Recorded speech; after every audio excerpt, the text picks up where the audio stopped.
July 25th, 1944, near Saint-Lô, Normandy. The hedgerows shake as artillery walks forward in slow, deliberate steps. Dirt rains down on steel hulls. Inside, a German Panther tank crouched behind a bocage embankment. Oberfeldwebel Karl Weiss presses his headphones tighter against his ears and peers through the narrow slit of his sight. Through drifting smoke, he sees it. An American tank emerges from the hedgerow gap. Tall, boxy, unmistakable. A Sherman. Weiss exhales a short laugh. In Sherman, he mutters. Thin skin. His gunner doesn't even need to ask for permission. The Panther's 75mm cannon is already aligned. At this range, barely 600 meters, the outcome feels predetermined.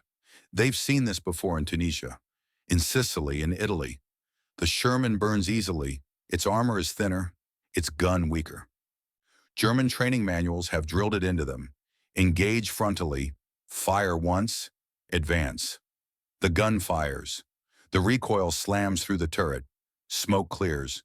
The Sherman disappears behind a hedge. Not exploding, not burning. Instead, the radio crackles. More tanks. Left flank. Multiple. Weiss leans forward again. Another Sherman bursts through foliage. Then another. Then another. They're not advancing cautiously. They're moving fast. Engines roar. Tracks chew earth. Turrets swing while the tanks are still in motion. Something German crews are taught never to do. Weiss feels irritation creep in. They're reckless, he says. They'll die for it. But deep down, something doesn't feel right. For months, German panzer crews have mocked the American tank. The M4 Sherman is taller than the Panzer IV. Its frontal armor is thinner than a Panther's sloped glacis. On paper, it looks inferior. In training schools across Germany and occupied Europe, instructors describe it as a mass tank. Cheap, rushed, built for quantity, not quality. German tankers pride themselves on precision, engineering, superiority. A Panther is a predator. A Tiger is a fortress. A Sherman, a lighter. And yet, in Normandy, something has changed. Just days earlier, on July 18, 1944, Allied bombers carpet the German defensive lines west of Saint-Lô. Thousands of tons of explosives flatten positions that took months to build. When the smoke lifts, American infantry and armor surge forward. This is Operation Cobra, and the Shermans are everywhere. Private First Class James "Red" Halverson grips the interior handhold of his M4A1 as the tank lurches forward. The engine screams at full throttle. Sweat streaks down his face despite the cool Normandy air. He knows what German guns can do. Everyone does. They've seen burned Shermans along the roads, blackened hulks with turrets blown off, crews who didn't make it out. But today the order is different. Don't stop. Don't duel. Keep moving. The radio buzzes with clipped commands. Bypass strong points. Let the infantry handle it. Speed is life. Halverson feels the tank bounce as it crashes through hedgerows fitted with welded steel cutters, a crude but effective American adaptation. The Sherman doesn't pause to aim. It fires on the move, suppressing positions, forcing German crews to react instead of prepare. A German anti-tank gun fires. The round punches through the air and misses. The Sherman is already past it. Back inside Weiss's Panther, frustration turns to alarm.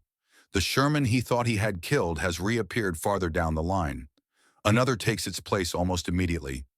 The battlefield feels crowded. His loader shouts that they're low on ready rounds. Weiss scans left. Two Shermans are flanking, engines screaming, firing smoke, churning through gaps no German tank commander would dare attempt. They aren't trying to win a duel. They're trying to get around him. A sharp impact rocks the Panther. Not a penetration, but enough to stun. Weiss swears. These Americans aren't fighting like tankers. They're fighting like hunters in packs. The truth German crews don't yet grasp is brutal. For every Sherman destroyed, 3 more are already rolling forward. Behind the lines, American recovery crews tow damaged tanks back. Mechanics work through the night. Replacement crews arrive by truck. Spare parts arrive by rail. Fuel flows uninterrupted. Across the Atlantic, U.S. factories are producing Shermans by the thousands, nearly 50,000 by war's end. Germany cannot match this. Every Panther lost is a wound that doesn't heal. Every Tiger destroyed is irreplaceable, and the men inside them know it. Weiss finally orders a withdrawal. As the Panther reverses, smoke pouring from its engine deck, he catches sight of something that makes his stomach tighten. A column of Shermans stretches down the road. More than he can count. Not elite, not elegant, but relentless. The laughter is gone now, replaced by a realization he won't say aloud. This isn't a contest of armor anymore. It's a race, and Germany is already falling behind. July 27, 1944, roads south of St. Lo. The Panther shudders as it reverses into a tree-lined lane. Oberfeldwebel Weiss wipes sweat from his brow with the back of his glove. The engine coughs, overheated, pushed too hard for too long. Around him, the battlefield noise fades into a distant rumble. Not because the fight is over, but because it has already moved on. That's the problem. The Americans don't stay. They punch through. Weiss peers through his periscope again. The Shermans he expected to pursue aren't stopping to finish him off. They're already gone, racing south, bypassing wrecks, ignoring isolated resistance. Infantry follows in trucks and half-tracks. Engineers appear almost instantly, clearing roads, bridging streams, repairing damage. It feels unreal. German doctrine is built around deliberate engagement. Identify the enemy, destroy him, secure the ground. The Americans are doing none of that. They're flooding it. Captain Robert Hayes, 3rd Armored Division, watches the road map bounce on his knee as his Sherman barrels forward. Dust coats his face. The smell of gasoline and hot oil fills the turret. "Keep pushing," he says into the microphone. "If it fires and misses, don't stop. If it hits, bail and move on." This is not what Hayes was taught at Fort Knox. This is adaptation. Weeks of hard lessons have taught American commanders something critical. You don't beat German tanks by trying to be better tanks. You beat them by not playing their game. German armor still hits harder, still penetrates deeper, still kills at long range. But it can't be everywhere, and it can't recover. Shermans appear in platoons, companies, entire battalions. When one burns, another fills the gap. When a road is blocked, they go cross-country. When hedgerows stop them, they cut through. The battlefield becomes fluid, chaotic, impossible to control. For German crews trained to dominate fixed positions, this is a nightmare. Near Marigny, Weiss's Panther finally stalls. Fuel is low, ammunition nearly gone. The radio is filled with broken transmissions, retreat orders, pleas for support, units reporting contact and then falling silent. Weiss orders the crew out. They abandon the tank, setting demolition charges, slipping into the trees as American artillery begins to fall again. Closer this time. He hears engines in the distance, not Panthers, not Tigers, Shermans, always Shermans. By July 30th, Operation Cobra has shattered the German line. The U.S. Army doesn't pause to consolidate. Instead, armored columns fan out like water through cracks. The breakout accelerates into a pursuit. Entire German divisions find themselves outflanked, surrounded, or simply bypassed. Panzerlehr, once Germany's elite armored division, is effectively destroyed. Its tanks weren't all knocked out. Many were simply abandoned. Out of fuel, out of parts, out of time. Inside another Sherman, Sergeant Halverson watches French villages blur past. Civilians emerge cautiously from doorways, stunned by the speed of the advance. Some cheer, some just stare. He feels uneasy. This isn't how wars are supposed to move. But the radio confirms it again and again. German resistance is collapsing, not because the Sherman is invincible, but because it never stops coming. German reports begin to reflect the shift. Panzer commanders complain that American tanks appear endlessly. Intelligence officers note that destroyed Shermans are replaced within hours. Fuel shortages worsen. Spare parts don't arrive. Trains are destroyed by Allied air power before they reach the front. A Panther with no fuel is just steel. A Tiger without a gearbox is just a bunker. The myth of superiority begins to crack. German tankers still know they can kill Shermans. What terrifies them now is realizing that it doesn't matter. Each engagement costs them something they cannot replace. Each engagement costs the Americans something they already have more of. On August 1st, 1944, Lieutenant General George S. Patton activates the U.S. Third Army. The advance explodes outward. Shermans surge across Brittany and eastern France. Supply lines stretch but never break. Fuel trucks follow tanks almost bumper to bumper. When bridges are destroyed, engineers build new ones overnight. German units retreat, not in order, but in fragments. They're no longer fighting tanks. They're fighting a system. Weiss, now on foot with remnants of his crew, watches an American column roar past from a hillside. Dozens of Shermans. Dozens more trucks. Air cover overhead. No hesitation. No fear.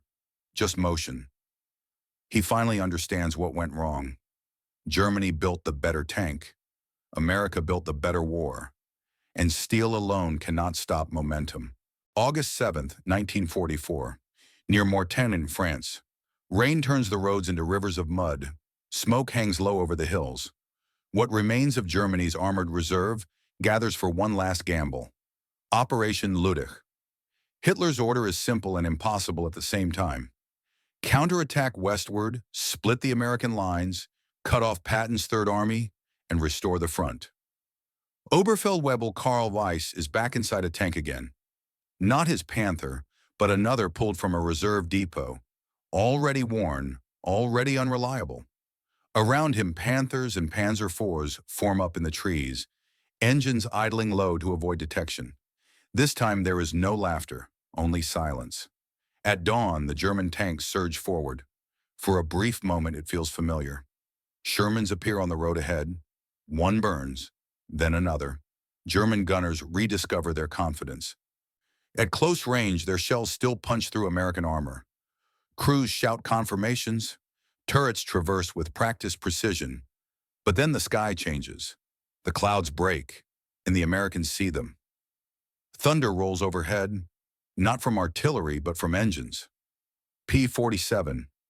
Thunderbolts dive out of the sun, rockets screaming. Machine guns rake the roads.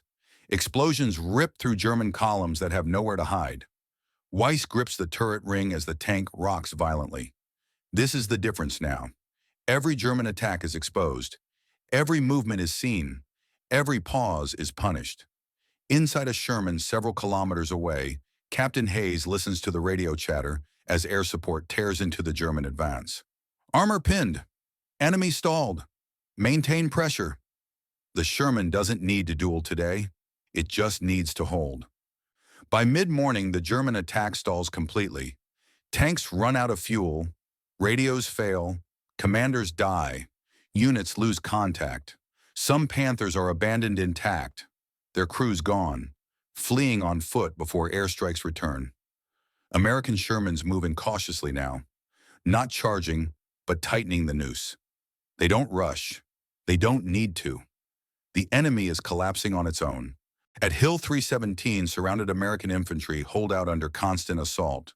Sherman units fight uphill to reach them, taking losses, burning, regrouping, coming again. German crews knock out Shermans and then watch as more arrive. Always more. By August 12th, the counterattack is dead. The last real chance to stop the breakout has failed. Weiss abandons his second tank that night. Fuel gauge at zero. No recovery vehicle. No replacement. No orders. Only the distant rumble of American engines moving east. Across Normandy, the battlefield fills with wrecks. Not just tanks destroyed in combat, but vehicles simply left behind. Panthers with intact armor, Tigers without tracks, guns without ammunition. The duel the Germans trained for, one tank versus another, no longer exists. The war has become something else entirely. For the Sherman crews, survival still isn't guaranteed. Halverson watches another tank in his platoon erupt in flames after a hidden anti-tank gun scores a hit. He flinches instinctively, waiting for the explosion to spread. It doesn't. The crew bails out. Another Sherman pulls forward to take its place. They don't pause. They don't grieve. They keep moving. By mid-August, the Germans retreat toward the Falaise pocket. Shermans race ahead. cutting roads, sealing exits.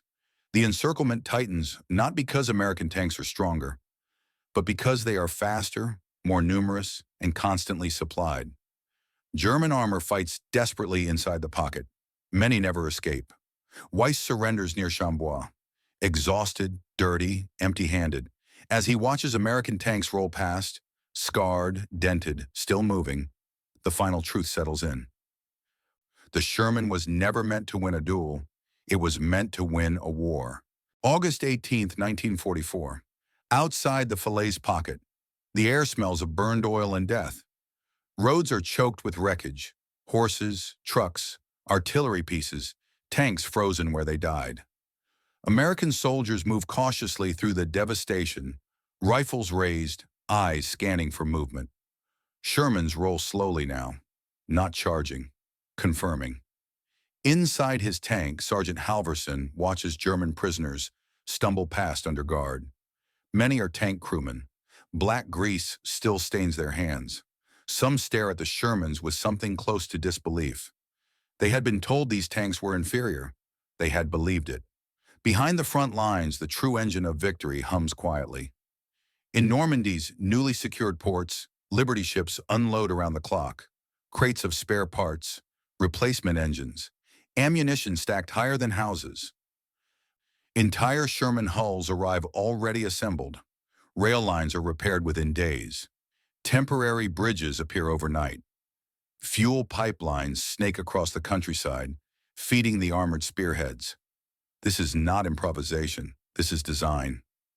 Lieutenant Colonel Harold Cohen of the Ordnance Corps walks through a forward repair depot near of ranches. Rows of damaged Shermans sit nose to tail. Some have penetrations, some have thrown tracks. Some look burned beyond recovery, but mechanics swarm them. Turrets are swapped, engines replaced, tracks realigned. A tank written off yesterday is back in service tomorrow. Cohen knows the numbers. He's seen the reports. The United States is producing Shermans faster than they can be shipped overseas. Germany cannot even replace its losses. German prisoners talk. Panzer crews describe waiting weeks for spare parts that never arrive. Fuel shortages so severe that tanks are hidden, moved only at night, engines started once and then never again.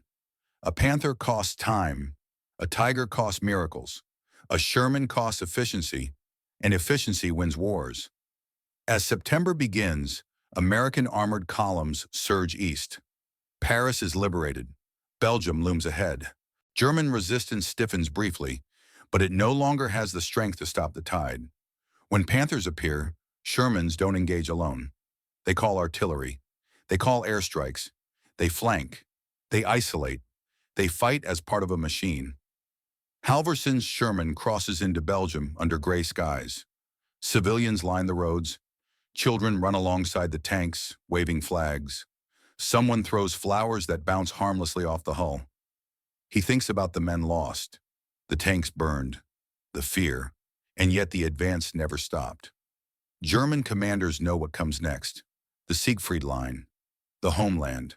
But now they face an enemy that replaces losses without hesitation, adapts without pride, and advances without pause. The Sherman, mocked, dismissed, underestimated, has done exactly what it was built to do. Not dominate the battlefield, but dominate time. In captivity, Weiss reflects on the months since Normandy. He replays the first laughter, the first assumptions, the first shock. He understands now that armor thickness was never the point. The Americans didn't bring a better tank. They brought a better answer. December 16, 1944. The Ardennes Forest, Belgium. Snow falls silently between the trees. Visibility is poor recall. Radios crackle with confusion. American units along the line feel it before they understand it. A sudden pressure, a surge, the unmistakable weight of a major German offensive. The Battle of the Bulge has begun. Once again, German tank crews believe this is their moment. Panthers and Tigers push forward through narrow forest roads, engines straining in the cold. In the early hours, they smash through thin American defenses, overrun supply depots, scatter infantry units still half asleep. This terrain favors German armor. Visibility is limited. Air power is grounded. For a brief moment, the duel returns. Inside a Sherman near Bastogne, Sergeant Halverson shivers despite his winter gear. His breath fogs the interior. He knows what waits out there. Heavy armor, thick frontal plates, guns that can kill him from beyond his effective range. The order comes anyway. Hold the crossroads. They always do. German tank commander Hauptmann Ernst Müller watches through his binoculars as Shermans maneuver defensively. He has fought them before. He knows their weaknesses. He also knows his fuel situation. 2 days of operations? No more. The gamble must work. The Germans punch deep, but the system cracks again. Supply trucks fail to arrive. Fuel convoys are delayed or destroyed. Tanks sit idle, engines silent, while American artillery hammers assembly areas. When the skies clear on December 23rd, the illusion collapses.